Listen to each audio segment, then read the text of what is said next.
50 former national intelligence folks who said that what he's accusing me of is a Russian plant.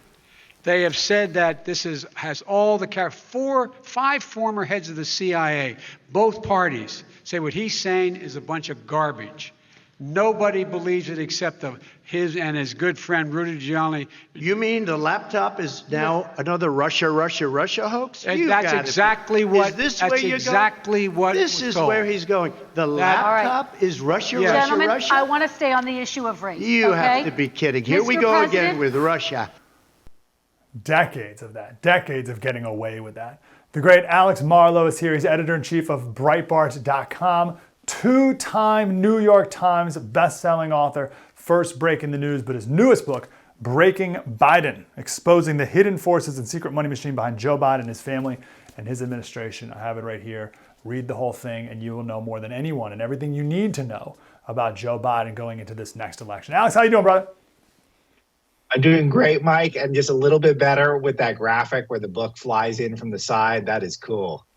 Are we able to do that again, or was that a one-time? That may have been a one-time thing. That may never be able to happen again. Wait, here it comes. Oh. Boom. Oh, come on. That is cool. Wow, you're right. That is cool. Man, thanks for noticing that. Because you can't. Yeah, can I get my kids up here to show them that? Because they've seen this book just sitting on the shelf. They didn't know it flies. It's the only way to get them interested in anything we do. Yeah. But us adults need to read the book. So the most important thing I got from this book is that Joe Biden is not a goofy buffoon walking around stepping on rakes and gosh golly, all shucks, and now I happen to be in the White House. I don't want to say mastermind. That may give him too much credit, but who is Joe Biden? Yeah, and you summed it up pretty well. He's not this goofball who just bumbled into the presidency and is just getting puppeteered by everyone. And I think that this was a hypothesis I had before I started researching, and I spent about a year, maybe 15 months researching Joe, which is a arduous journey, if I must say. Luckily, I had a small team of top-notch researchers, all of whom had worked on #1 best-selling books from our friend Peter Schweitzer, who's also a senior contributor at Breitbart. And I figured that America, we're too smart to elect a bumbling idiot. That it couldn't be the case. So I started to delve into his life, and I had a hypothesis that no, he's not an evil genius or some sort of a mastermind, but he has a fastball. And we have not given him credit for exactly how capable he is. And the fact that he's capable and fairly competent is why things are so bad. It's not that he's incompetent, is that he's got an agenda, he's got a vision. And his vision involves his family getting a lot of money, him having a lot of power, and then him eventually passing on a dynasty or a legacy to future generations. And he doesn't really care who he passes it on to. He'd prefer was a family member, though there's not many of those to be found who haven't been in and out of rehab or, wrapped up in scandal after scandal. So that's unlikely. But he's wanted to be president, Mike, since he was a child. And he has wanted to ascend the ranks of American power structure, and he's been willing to do whatever he can to do that. So people look at it, I think, the wrong way. They think that, Joe Biden is just some sort of just whoever the billionaires propped up. No, he's the instigator. He's the one who over 50 years in Washington figured out how you stay in power in this country, and that is to do favors. You do favors for people domestically, you do favors overseas. And those favors don't just mean more power for Joe, it actually means more money for his family. And I document probably 20, maybe 30 deals in the book, and all of them end up enriching various Bidens for nothing. Yeah, you can't gaffe your way and have that be the case. You provide tons of evidence to back up this hypothesis. I believe it's true. The whole first couple chapters are all about his youth and his childhood and this ambition. And I think that's obviously like the root of this. You wouldn't have this ambition to be president and then be kind of like this laughable or, affable, goofy guy that happened, or even a reluctant leader that just, he knew what he was doing the whole time. Maybe you can speak to his ambition as a youth and young man. That's interesting. But also, how did he get there, if not just being a nice guy? Yeah, so he got there, first of all, it's just a matter of time. Because when you're not a dumb person and you're highly motivated, and he is highly motivated, if you look at the guy, he doesn't really stop. He's been elected office for a long time, and he does try to get himself in the thick of things. He doesn't have visions of scrolling on his phone or scrolling through Netflix tiles. He's trying to make the most out of his life, which is something that one of the 2 or 3 things in the book, there's not many, where I thought, okay, I got to give him credit for something. You do have to hand it to him for being ambitious. But that's kind of where the handing it to him stops, unfortunately. But he's wanted to be president for a long time. And even more so, one of the scariest things is he wanted to be like the Kennedys. So he had set up this mansion. It once was a DuPont mansion that was in Delaware. 10,000 square feet. So he's portraying himself as Lunch Bucket Joe. I'm taking the train. I'm from Scranton. All this stuff, it's all baloney. He's trying to set up a presidential retreat, an alternate White House that has its own ballroom, and it's 10,000 square feet in Delaware. And the plan was to be able to convene all of the Bidens. His intention was to hand over his legacy to Beau Biden, his son, who died of a brain tumor about 7 years ago, as we're talking, Mike.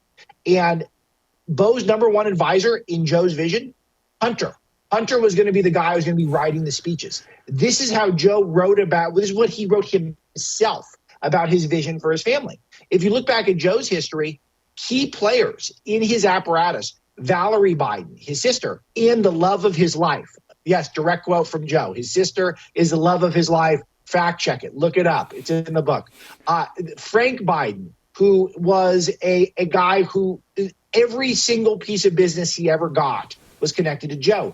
Jim Biden, who is entirely connected to Joe. These are both of his brothers. Aside from that, he was a nightclub owner. I don't know Joe's connection to the nightclubs. But other than that, international business mogul, campaign finance mogul, all this stuff is based off of Joe. So he enriches the family. They get powerful. They build their resume. He passes on the dynasty, and America suffers. And you follow the money, too, in the book as well, Breaking Biden. Okay, I really want to hone in on this initial point. Two-parter. Why do you think people fell for the affable, goofy, gaffe Biden? Why do people fall for that, or why is that even appealing to people? Let me ask that first. I'll save part 2. Yeah. Yeah, it's a two-parter. The first thing is we got anesthetized. We got numb to it because there's so many crazy comments over the years. And one of the things that people talk about now is he of deteriorating mind? Is he of deteriorating health? Well, Mike, some of the absolute worst things that he's ever said took place in the 80s and 70s that I tracked. I know on our Breitbart News Daily show that you host, we went into great detail about the perverted sexual fantasies he expressed about his dead wife, Nelia, to a young, hot, blonde journalist. Just crazy stuff. In the 80s, he's famously challenging a journalist to an IQ contest for asking an innocent question. And so this is where it's not new that he's challenging old guys to push-up contests as he did on the 2020 campaign trail. He's been doing that for 45 years to that point, and 50 years now. So that's part one, is that we've just gotten a nerd to all of it. But the other thing is I do think people like authenticity. Trump says some crazy stuff too, but he says a lot of brilliant stuff. And I think we don't like the polish as a people right now. We're not into it. And so he's gotten away with it because he doesn't care personally. He's not embarrassed. And we like that he's not embarrassed, I think, in general, because everyone's just trying to humiliate everyone else. And a lot of people just don't like that. Oh, that's such a good point. Oh, that's right. That's definitely it. Okay, so once we read the book and we get rid of this perception of Joe Biden and we move into a more accurate perception, how will that change the race, that election? How will that change how we act in the next election here? Another one, I got 2 parts of the answer. The first thing is we have to get over our anesthetization. Is that even a word? It probably is. Sounds pretty good. So we have bombshell fatigue. We just had one recently in October of this year where we learned about tens of thousands of emails that Joe was on with a fake name. There's no reason for him to be doing this unless he's trying to hide stuff. It was probably set up for him, I imagine, by Hunter and Hunter's team. It's clear the Biden's business is all tied in together. And we're just scratching the surface, Mike. We barely know Joe Biden. I thought I knew Joe Biden when I went into researching this book. We barely know him. And so it really starts with the fact that getting people fired up, because there is more to be told about this guy.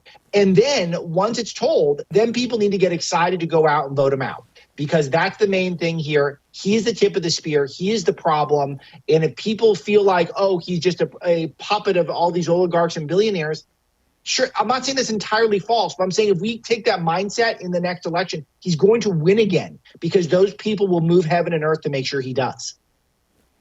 Yeah, so we have to stop people. This is like, oh, he's Uncle Joe. No, definitely not. We got to run here, but real quick, is there anything that you're keeping an eye out in 2024 in this last year of the campaign? I made the point in the last segment that like the last 10% of anything is like 90% of it, actually, right? So this last 10% of the campaign, this last home stretch here is where most of the craziness happens. What are you keeping an eye out for? Yeah, I do think that he's getting less popular. His poll numbers are relevant. But the main thing is forcing the issue on a lot of this corruption stuff. People know the full story of Biden corruption. He will not win. We'll overcome the tech oligarchy, will overcome.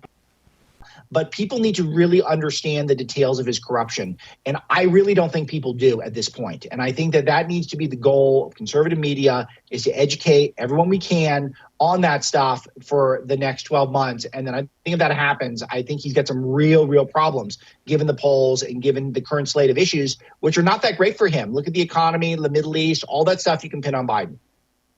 Yeah, well, everyone needs to read The Flying Book. Are we able to do that? Do we have it again, guys? Or is that... I don't know. This the only book you've ever known to fly in on the screen, Breaking Biden by Alex Marlow, editor-in-chief of Breitbart. That's it. We don't have it. It'll never happen again, Alex. We don't have That was incredible. It was incredible. I lived to see it. I'm glad we got to experience it together.